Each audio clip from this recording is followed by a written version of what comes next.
이것이 혁신이다. 여야를 내려놓고 관습을 떼버리고 혁신을 외쳐봅시다. 다시 만난 정치 공동혁신구역.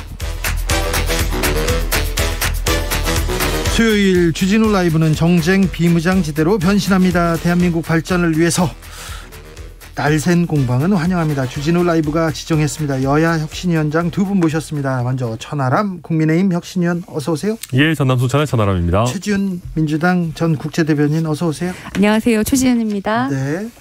태풍 피해는 없으시죠? 예, 다행히 없었는데 네. 부산도 생각보다는 좀 빨리 지나가가지고 다행이라고 생각합니다. 네. 예. 괜찮으시죠? 네, 저희 전남도 괜찮고요. 이제 근데 의외로 이제 포항과 경주 지역이 좀 그 피해가 많아가지고, 네, 좀 그래도 참 마음이 안 좋습니다. 네. 그래도 시민들이 잘 대비해서 그래도 태풍 잘 지나가나 했는데 또 피해가 또 있습니다. 빨리 이렇게 복구하고 일상으로 돌아오기를 기원해 보겠습니다. 배추 한 포기가 15,000원이래요. 아이고 참. 엄청 비싸요, 진짜. 네. 예. 천하람 변호사는 잘 모르죠? 아, 저는 근데 의외로 그 저희 순천 지역이 그 도시인데도 전통시장이 굉장히 크게 잘 돼 있습니다. 그렇죠. 그래서 약간 이제 그 의외로 자주 가요. 아, 그렇습니까? 예, 가면은 또 그 어머님들도 좀 잘해주시고, 네. 예, 아직 도망 안 가고 잘 살고 있네 이렇게 네. 봐주시기 때문에. 아, 그렇습니다. 예, 예, 좋습니다. 순천시장 좋죠. 네. 자, 그런데요. 네. 국민의힘 비대위원장 얘기를 해야 될 것 같습니다. 새 비대위원장으로 정진석 국회 부의장 이렇게 오늘 추대됐습니다. 어떻게 보셨어요? 뭐 이게 이제 폭탄 돌리기를 하다가 사실은 이게 이제 독 뺀 거를 알고도 정진석 부의장이 그냥 수락을 한 그런 모양새입니다. 이게 지금 이제 저희 비대위라는 게 자칫 잘못하면 며칠 만에 끝날 수도 있고요. 가처분 결과에 따라서. 그렇게 되지 않는다고 하더라도 사실상 전당대회 준비위원회 같은 느낌밖에 안 됩니다. 예. 그러다 보니까 다음 당대표 꿈꾸는 분들이나 아니면은 뭐 그런 분들 아니라도 아니 내가 굳이 이거 왜 하나 지금 타이밍에 예. 이럴 수가 있기 때문에 사실 저희가 이제 국회에서 부의장 같은 굉장히 고위직을 하시는 분은 이런 당직 잘 안 맡으시거든요, 보통. 네. 근데 이제 뭐 권성동 원내대표가 꼭 좀 해달라 해서 하시는 거 아닌가 싶습니다. 네, 뭐 저 일단은 새로운 비대위원장이 있으니까 조금 더 안정적으로 가려고 하는 그 길에는 이제 시작을 한 것 같은데 이것이 잘 될 것이냐 거기에 대해서는 앞으로 여러 가지 변수가 있을 거라고 보입니다. 네. 그런데 사실 지금 이런 새로운 비대위가 뭐 혁신을 한다든지 뭐 그럴 만한 동력은 별로 없는 것 같아요. 일단 비대위원장이라는 자리 자체가 보통 선출된 권력이 아니고 이렇게 추대되거나 임명되는 것이고 또 뭐 총선이 바로 앞이면은 뭐 이렇게 뭐 뼈를 깎는 고통을 뭐 감당하고도 하겠는데 지금은 그럴 만한 동력도 없고 그래서 어떻게 하면은 이 상황을 좀 잘 버티고 안정될까 이것만 해도 엄청난 숙제인 것 같은데 그래서 앞으로 이 새로운 비대위가 뭐 어떻게 될지 그리고 구체적으로는 예를 들어서 권성동 원내대표를 이제 사퇴하시고 새로운 원내대표를 뽑고 이런 과정들을 좀 거쳐야지 좀 새로운 비대위 갖고 지금까지는 뭐 비대위원장이 됐어도 크게 이게 새롭다는 느낌이 안 들거든요. 그래서 앞으로 갈 길이 멀다고 보입니다. 새롭지 않다. 이거 돌고 돌아서 또 윤핵관이냐 이 얘기 바로 나옵니다. 왜 박주선 전 국회 부의장 얘기가 나오다가 이게 쏙 들어가고 정진석 카드로 이렇게 바뀌었을까요? 그러니까 일단 뭐 그래도 저희 또 새롭게 선임된 비대위원장이시니까 일단 잘하시기를 바라고요. 저도 당연히 국민의힘 구성원으로서. 근데 이게 사실 이게 이번이 관리형 비대위이기 때문에 막 아주 대단한 새로운 분을 모셔오기가 쉽지 않은 환경입니다. 말씀하신 것처럼 이게 외부에서 영입해온 비대위원장이 실권이 있으려면은 선거를 앞두고 있어서 정말 인적 쇄신을 할 수 있거나 아니면 당의 위기의식이 충천해가지고 정말로 혁신적인 조치를 할 수 있는 환경이 돼야 되는데 그런 거는 아니었어요. 그러니까 박주선 전 부의장 같은 경우도 그런 걸 겁니다. 내가 들어와봤자 뭔가 의미 있는 성과를 내기도 어렵고 당을 안정적으로 관리해야 하는 게 지금 중요한 시기인데 그러기에는 사실 박주선 전 부의장이 저희 당뿐이 아니거든요. 민주당에서 계속 이제 의원 생활 하셨고 그 후로 뭐 국민의당, 민생당 아마 그런 식이셨던 걸로 아는데 예. 그러다 보니까 지금 타이밍이 본인과 안 맞다. 뭐 그렇게 보신 것 같아요. 그렇습니까? 네. 새 비대위원장은 이준석 전 대표와 또 어떻게 또 관계를 정립할지.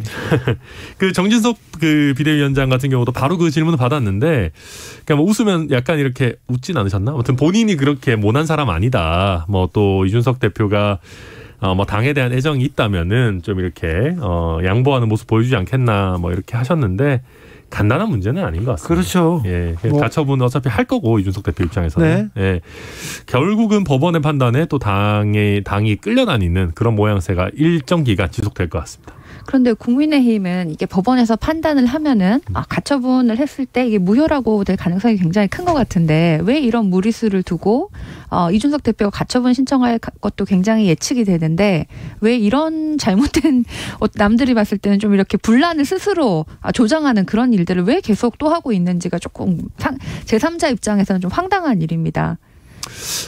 글쎄요. 이게 하이리스크 하이리턴도 아니고 사실 당 입장에서는 가처분을 이겨봤자 본전인 그런 건데 저도 뭐 솔직히 좀 약간 납득하기는 어렵긴 하고요. 대신에 이번에는 한번 지난번에 했던 이제 그 경험이 있으니까 특히 이준석 대표의 주장이 인용될 경우를 대비해서 뭔가 플랜 B는 세워놓지 않았을까. 저도 물 떠놓고 빌고 있습니다. 네.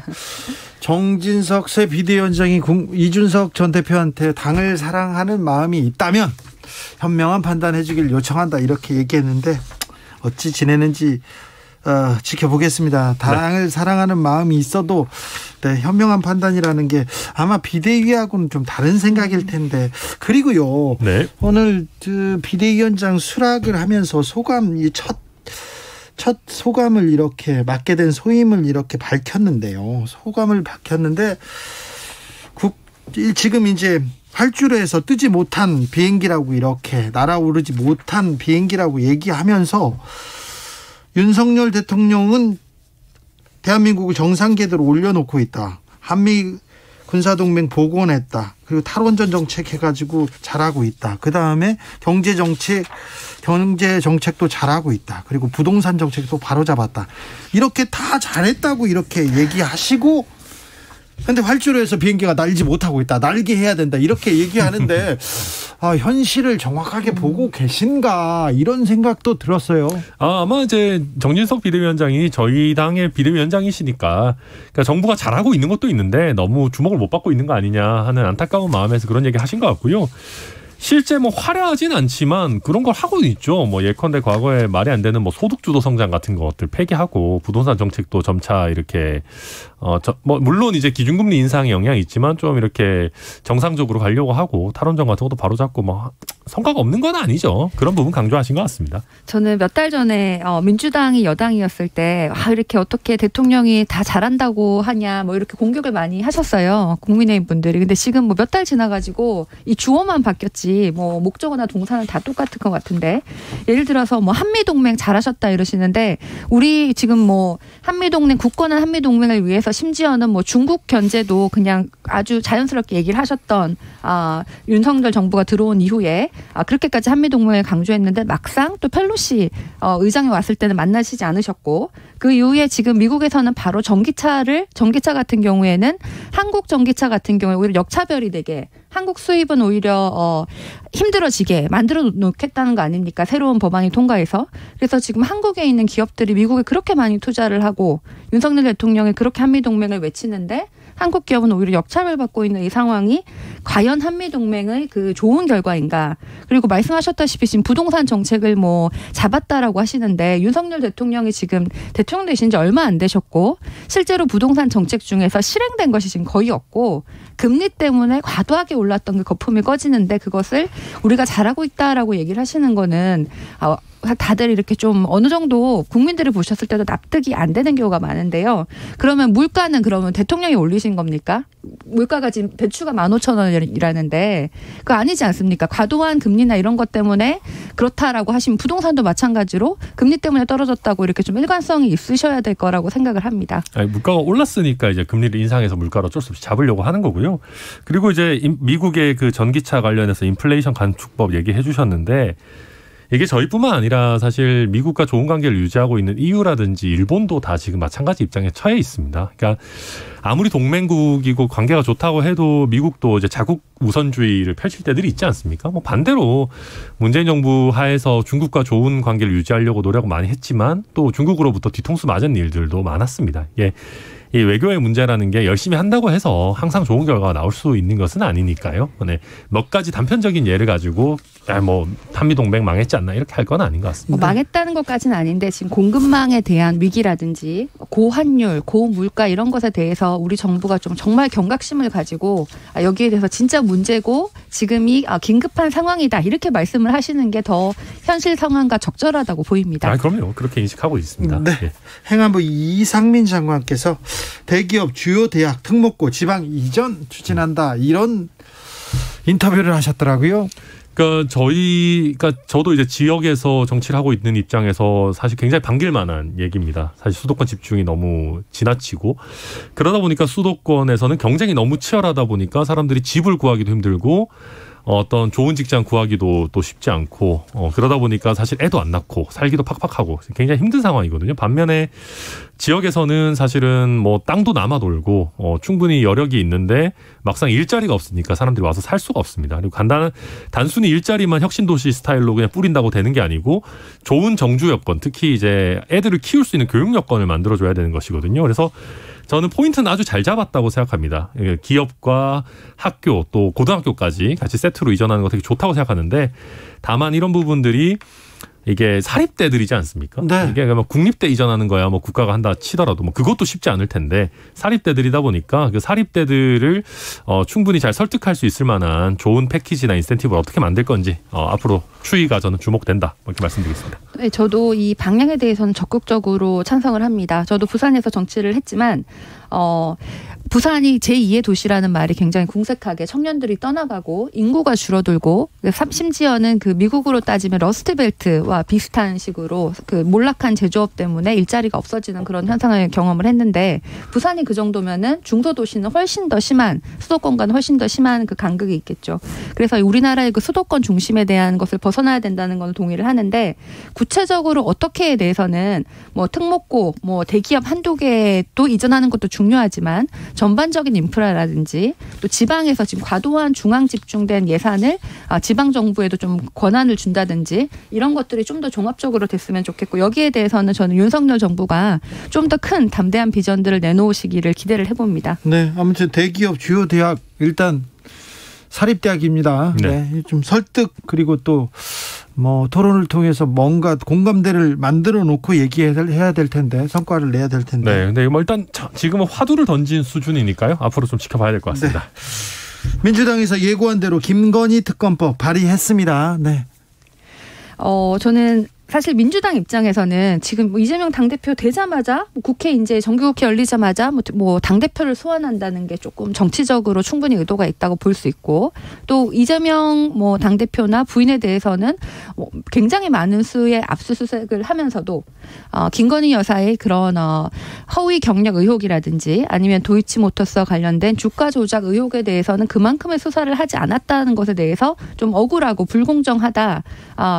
여당이 정권이 지금 과도하게 정치적으로 수사를 한다라고 충분히 생각할 수 있기 때문에 그러면은 우리도 이렇게 뭐 맞짱을 대응을 하겠다 이런 의도고 민주당 핵심 지지자 입장에서는 마땅히 그렇게 해야 된다 시원하다라고 생각할 일인데 조금 한 발 물러서 보면 그럼에도 불구하고 지금 뭐 국회가 출범하자마자 윤석열 대통령 이나 국민의힘에서 하진 않았겠지만 그렇게 한 것처럼 보이는 것이 이재명 대표에 대한 소환이고 또 바로 민주당에서는 김건희 특별법을 만들고 이런 게 국민들 입장에서는 또 싸우네 이렇게 보일 수도 있을 것 같고 민생이나 물가 얘기가 아니라 특검, 뭐 고소 고발 이런 게 우리 정치 혐오를 굉장히 부추긴다고 생각을 해요. 그래서 저는 이 특검법 자체에 대해서는 찬성을 하지만 양당 모두가 지금 수사나 구속 이런 거보다는 좀 더 중요한 얘기들을 먼저 앞세우고 이런 것들은 정치적인 이슈 잘못된 것은 분명히 가려야 되지만 정치적인 보복이나 이런 것이 읽혀질 만한 것에 대해서는 서로 좀 자제를 해야 된다고 생각을 합니다.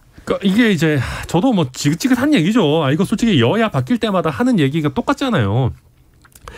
저희가 야당일 때는 민주당에서 저희가 뭐 할 때마다 수사에 적극적으로 임해라, 뭐 제대로 뭐 출석 요구 오면 제대로 나가서 해라 그러고 저희가 야당일 때 또 반대로 저희는 이거 뭐 야당 탄압이다 정치 수사 아니냐 이러고 했는데 저는 수사에 대해서 이렇게 왈가왈부하는 것 자체가 좀 별로라고 생각합니다. 그리고 이게 아니 쟤들은 왜 안 잡으면서 나한테만 이렇게 수사 빡세게 합니까? 라고 하는 거는 그건 그냥 일반 사람들이나 할 얘기지. 이 제1당 숫자 제일 많다고 하는 당에서 뭐 왜 저기는 안 잡고 우리만 이렇게 해요. 그런 거는 저는 안 맞다고 생각하고 요즘 우리 국민들 수준이 높아져가지고요. 뭐 소환 한번 당한다, 기소당한다 해가지고 이 사람의 죄가 확실하다고 생각하시지도 않아요. 그러니까 명확한 증거가 나오고 뭐 법원의 판단이 있어야 이제 그렇게 생각하실까 말까인데 뭐 소환 조사하는 걸 가지고 그렇게까지 엄살 부릴 일인가 생각하고요. 저는 이번에 그 민주당 의원총회가 진짜 이상했다고 생각하는 거는 아니 그 소환 조사에 응할지 말지 가지고 의원총회 하는 게 그게 말이 됩니까? 아니 그럼 앞으로 그러면 이재명 대표님 소환 요청 올 때마다 계속 의원총회 할 거예요?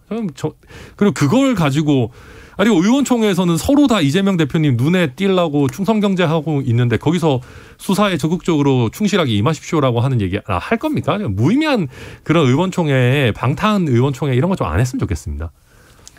뭐 저는 사실 좀 과도하다 이런 소환 요구 자체가 또 이 시점에 하는 것이 좀 과도하다고 생각을 하고 이게 이재명 대표의 개인의 문제가 아니라 선거법 관련된 건데 만약에 이게 선거법에 문제가 있다고 밝혀지면은 당이 뭐 수백억을 지불해야 되고 그 당사를 팔아도 안 될 돈을 물게 된다고 하는데 이 선거법의 그 발언이라는 게 굉장히 주관적이고 정치적으로 판단에 영향을 미칠 수 있다고 생각을 하기 때문에 의원들이 같이 이제 고민을 하고 같이 걱정을 한 부분이 있다고 생각을 하고요. 그럼에도 불구하고 이것을 뭐 한 개인에 대한 방어다 이것이 아니라 이 돈을 만약에 선거법에서 밝혀지면 당이 내야 되는 겁니다. 이재명 대표가 내야 되는 것이 아니라. 그래서 한 개인이 아니라 지금 당의 명운이 걸린 사안이었다라는 말씀을 드리고 그런데 그럼에도 불구하고 이렇게 계속 이재명 무슨 사법 리스크가 있다, 무슨 의혹이 있다 이렇게 정치적으로 이용을 하는 그 상황 자체가 민주당 지지자들이나 일반 국민이 봤을 때도 굉장히 안타까운 것 같아요. 지금까지 그렇게 많은 조사를 했지만 아직까지 밝혀진 게 없다는 말씀을 드리고 저는 이 쌍특검법이나 지금 상황이 너무 안타깝지만 그럼에도 불구하고 민주당 입장에서는 왜 우리한테는 이렇게 과도하게 하면서 김건희 여사라든지 국민의힘 관계자들에 대해서는 굉장히 봐주기식 수사를 하냐 이렇게 얘기를 하는 점도 충분히 좀 일리가 있다고 생각합니다. 근데 뭐 수사 상황을 정확하게 알 수 없는 상황에서 이게 저쪽은 왜 봐주기식으로 하냐라는 거는 저는 좀 모르겠습니다. 일반 국민들이 보셨을 때 얼마나 납득하실지 모르겠고요. 그러니까 이재명 대표의 사법 리스크 아직까지는 다 의혹 단계죠. 다 무죄 추정을 받으시는 거니까. 근데 앞으로 이거 저는 민주당 되게 걱정되는 게 솔직히 민주당 의원분들한테 저도 물어보고 싶어요. 정말 이재명 대표님 사법 리스크 전혀 없다고 생각하시나. 근데 그런 리스크를 안고도 왜 이렇게 당까지 같이 한 몸이 돼가지고 이거 정치 수사다 이렇게 지금 방패를 같이 들고 있냐. 이거 이제 자칫 잘못하면 민주당 전체의 리스크가 될 수 있다라는 말씀 드리고요. 그다음에 저희 김건희 여사 특검법 관련해가지고 저는 저희가 굉장히 반성할 부분이 많다고 봅니다. 이거 정치적인 금도를 민주당이 넘어도 한참 넘은 거거든요. 대통령 당선된 지 이제 고작 몇 달 안 됐고 취임한 지 한 4달 됐어요. 근데 대통령 가족에 대해서 특검하겠다? 이거 사실 말도 안 되는 거고 대선 불복 프레임으로 할 수도 있는 건데 지금 김건희 여사에 대한 여론의 흐름이 안 좋으니까 저희 국민의힘이 원하는 것만큼 역풍이 안 불고 있어요, 사실. 그러니까 이게 저는 민주당을 비판하는 것도 비판하는 거고 이재명 방탄이다라는 얘기도 물론 해야 되지만 그와 동시에 지금 김건희 여사와 관련된 여러 가지 이제 국민들 의혹이 있는 부분, 의혹을 해명하고 넘어갔으면 그렇죠. 그런 부분들에 대해서 국민들한테 진솔하게 얘기하고 사과할 부분 있으면 사과하고 그래야 되는 거지. 이거 그냥 저쪽에서 물타기용으로 특검입니다. 이렇게만 할 일은 아니다. 저희도 반성할 부분이 있다 그렇게 생각합니다. 저는 아까 사법 리스크에 대해서 민주당 의원들이 진짜 이게 문제가 없다고 생각하냐 하시는데 이 사법 리스크를 두 개로 나눠야 될 것 같아요. 하나는 실제로 잘못한 것이 있느냐, 두 번째는 정치적으로 과도하게 잘못을 덮씌우느냐 이건데 실제로 잘못한 것에 대해서 이재명 대표가 개인적으로 책임져야 되는 것에 대해서는 많은 사람들이 공감을 하는데 문제는 정치적으로 과도하게 잘못한 게 없는데도 잘못한 게 있는 것 마냥 부풀려서 정치적으로 과도하게 하는 것은 정치적인 이유이기 때문에 당이 같이 보호를 하고 충분히 방어를 해야 된다라는 것에 대해서는 많은 분들이 또 공감을 하시는 거예요. 그래서 이거를 다 보고 민주당이 왜 같이 하느냐라고 하는 거는 사실은 정치적인 수사를 한 주체가 잘못한 건데 그것을 방어하는 것이 잘못했다라고 하는 것이 무슨 문제가 되냐 싶고요. 아니, 근데 네. 저도 뭐 취지는 알겠는데요. 이게 정치적인 수사인지 아니면 실제로 뭔가 잘못이 있는 건지는 수사를 해봐야 아는 거잖아요. 근데 수사를 하는 단계에서까지 야당 대표에 대해서 수사는 이거 탄압이다 이렇게 하면은 아니 야당 대표는 그러면 뭐 수사하지 말아야 됩니까? 대통령이 그러면은 검찰한테 다 얘기해가지고 야 우리 협치해야 되니까 야당 대표는 건드리지 마. 이것도 이상한 거잖아요. 자, 그러니까 야당을 수사하는 것은 이거 야당 보복이다. 야당을 탄압한다 이렇게 얘기하는 거고요. 또 왜 이게 또 여야가 바뀌면 또 달라집니다. 이런 소모적인 논쟁을 우리 공동혁신위원회에서 좀 어떻게 끝내봅시다. 어떻게 끝냈으면 할까요? 혁신안 없을까요? 다들 일단 깨끗한 삶을 살아야 됩니다. 기본적으로 정치하는 분들이 깨끗한 삶을 살아야 되고 그리고 저는 지금 이재명 대표 문제되고 있지만 허위사실 공표 같은 거 있잖아요. 저는 이런 거는 과감하게 좀 폭을 줄여야 된다고 생각합니다. 허위사실 그러니까 기억이나 감정을 가지고 이렇게 기소를 한다거나 고발을 함으로써 이게 또 검찰한테 정치권이 검찰한테 판단을 맡기게 되지 않습니까? 그렇죠. 그러니까 물론 이제 저는 이재명 대표 이번에 문제되는 발언들 보면 구체적으로 보면 그러니까 뭐 직무유기 가지고 국토부가 협박했다 이런 거는 좀 굉장히 구체적인 부분이기 때문에 좀 애매하긴 합니다만은 어찌됐든 정치인의 발언은 그러니까 정말 그 사람을 뭐 아주 안 좋게 음해하기 위한 완전 헛소문 같은 거를 이렇게 막 조직적으로 퍼뜨리고 이런 수준이 아니라면은 언론에 의해서 검증되고 또 서로 토론하는 과정에서 바로잡고 이게 맞다고 보지. 그렇죠. 이걸 막 넓혀버리는 거는 저도 별로 좋지 않다고 생각합니다. 네. 저는 이게 근본적으로 우리 정치가 굉장히 후진적인 행태에서 아직까지 벗어나지 못했다고 생각을 합니다.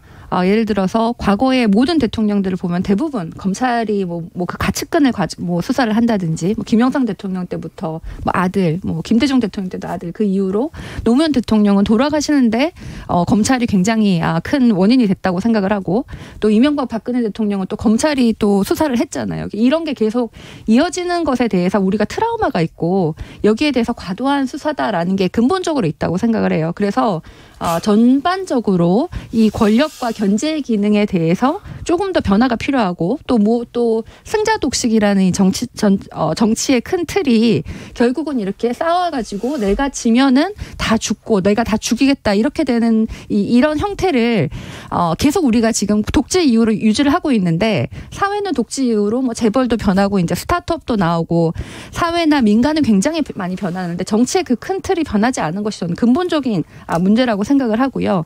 아까 말씀하신 허위사실 공표에 대해서 우리가 조금 규정을 바꿔보자. 그것도 있을 수 있는데 저는 이게 좀 여당에 대해서 검찰이라든지 수사하는 데라든지 다 눈치를 본다. 중립적이지 않다라고 다 생각을 하고 있는 거예요. 오늘 법카 유용 의혹으로 김혜경 씨가 2시간 40여 분간 검찰 조사를 받고 귀가했습니다. 그런데 이재명 의원하고 이재명 대표하고 이재명 주변은 이렇게 샅샅이 털고 저쪽은 다 무혐의냐 하면서 또 민주당이 윤석열 대통령과 대통령 부인 장신구 신고 누락 의혹으로 또 고발을 했습니다. 이게 이제 물론 그 장신구 문제는 팩트는 당연히 좀 잘 밝혀져야 되겠죠. 네. 국민들께서 의구심 가지지 않도록 이게 모르겠습니다. 정말 빌린 건지 살펴봐야 되겠지만은. 아니 그 문제를 좀 명확하게 해명하고 넘어가면 민주당이 근거 없이 정치 공세를 한다 그러면 국민들이 알아서 판단할 텐데. 당연하죠. 근데 이제 국민들도 의구심이 있는 거를 지금 민주당이 건드리니까 역풍이 별로 안 부는 거거든요. 저도 그 부분 충분히 인정하고요. 그러니까 잘 해야 되고요. 또 한 가지는 그러니까 대통령에 대한 고발 이런 거는 사실 좀 무의미하죠. 이거 5년간 어차피 수사도 못 하는 거라 가지고 정치적인 제스처이긴 한데. 네. 그러니까 우리도 건드리면 너네도 건드린다 이런 식으로 이제 계속 물타기 작전으로 서로 하는 거는 솔직히 별로 보기가 좋지는 않습니다. 네. 저는 이게 국민들의 의혹뿐만 아니라 실제로 우리가 봤을 때 좀 물증이다라고 보이는 것들이 드러난 것도 굉장히 무혐의 되는 경우가 지금 많으니까 이게 역풍이 아니라 실제로 잘못된 것에 대해서 동일한 잣대를 드러내지 않는다라고 지금 보이는 거예요. 한 가지 예는 아까 허위사실 공표에 대해서도 선거 기간에 윤석열 당시 후보가 제 아내가 도이치모터스 주가 조작에 대해서 오히려 피해를 받고 직접 거래한 게 없고 이런 식으로 얘기를 하셨는데 이후에 녹취록을 보니까 실제로 직접 거래한 아주 직접적으로 관여한 정황이 드러났으니까 그건 명백한 허위 사실이죠. 그리고 또 하나는 김건희 여사의 그 논문 박사학위 같은 경우에는 이거는 국민대에서 박사학위 그대로 해도 된다고 했는데 일반 국민들이 보시고 저도 박사학위가 있지만은 이렇게 논문을 쓰고 박사를 받을 수 있나? 이런 생각이 들고 이게 명백하게 잘못된 거고 또 대부분의 지금 학생들이 그럼 나는 열심히 안 하고 그냥 뺏겨도 박사 되겠네? 이렇게 생각할 수도 있는 거예요. 그래서 네, 박사님이셨군요. 네. 근데 여기에 대해서 우리 국민들이 보셨을 때 이거 상식에 어긋난다라고 생각이 드는데 저기는 무혐의고 이재명 대표 같은 경우에는 좀 헷갈리는데 여기는 수사를 하고 여기에 대해서 문제 제기는 좀 당연한 거라고 보입니다. 그러니까 일단 저는 그래서 함부로 논문을 쓰지 않습니다. 그래서 박사가 아니고요. 저는. 네, 여기는 박사가 아닙니다. 그런 지적해 주신 부분이 저희한테는 아픈 부분이죠. 그러니까 김건희 여사 같은 지금 이 학술 논문 관련한 부분들도요. 저희가 그냥 모르쇠로 일관하거나 아니면은 메신저를 그냥 공격하더라고요. 저희 당의 논평을 보니까. 네. 그러면 안 되죠.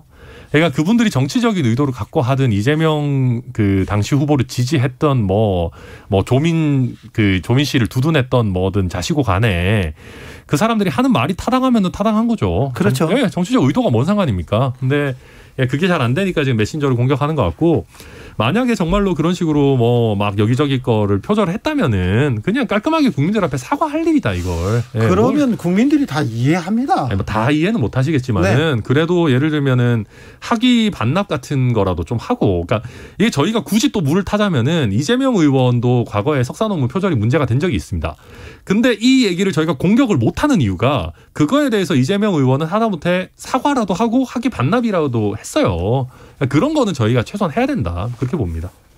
네, 저도 그 정도 사과와 학위 반납 정도는 좀 해야 된다고 생각을 하는데 또 천하람 변호사님이 그렇게 생각을 하시니까 국민의힘에도 아마 그렇게 생각하시는 분들이 많을 것 같은데 많지는 않습니다. 많지 않습니까?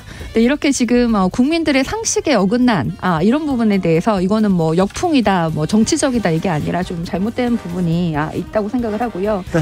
그럼에도 불구하고 우리가 결국은 김건희 여사가 뭘 잘못했어. 그럼에도 불구하고 혁신은 참 어렵군요. 이런 얘기로 결국은 가는 게 네. 이게 한쪽만 잘못한 것이 아니라 양쪽 다 조금 조절을 하고 인생 얘기를 할 수밖에 없습니다. 시간 다 됐어요. 네. 두 분 감사합니다. 네, 감사합니다. 고맙습니다. 감사합니다.